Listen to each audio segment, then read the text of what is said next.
নূর মোহাম্মদ শেখ তার ৫৪তম শাহাদত বার্ষিকী। ১৯৭১ সালের এই দিনে তিনি এখানে গোয়ালহাটি নামক স্থানে পাকিস্তান সেনাবাহিনীর সাথে সম্মুখ যুদ্ধে শহীদ হন।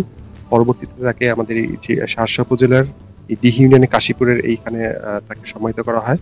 আমরা তার স্মৃতিতে তার কবরে আমরা আজকে পুষ্পস্তবক অর্পণ করেছি উপজেলা প্রশাসনের পক্ষ থেকে, শার্শা থানার পক্ষ থেকে। একই সাথে আজ সকালে বাংলাদেশ বর্ডার গার্ড, বিজিবি এবং বীরশ্রেষ্ঠ নূর মোহাম্মদ শেখের পরিবারবর্গ তারাও এখানে পুষ্পস্তবক অর্পণ করেছেন, গার্ড অফ অনার হয়েছে।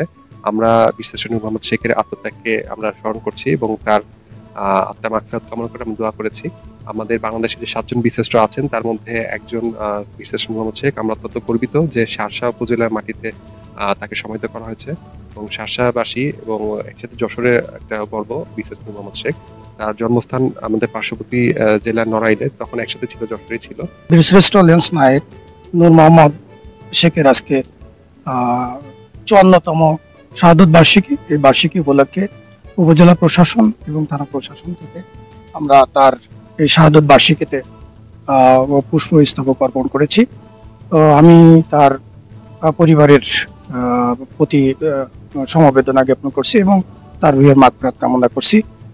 তাদের এই আত্মত্যাগের কারণে আমরা দেশের একটি স্বাধীন সার্বভৌম রাষ্ট্রের ভূখণ্ড পেয়েছি এবং তাদের এই আত্মত্যাগের কারণে আজকের এই লাল সবুজের পতাকা এবং এই সবুজে ঘেরা একটা সুন্দর একটা বাংলাদেশের উপর দাঁড়িয়ে আমরা আজকে কথা বলার সুযোগ হয়েছে।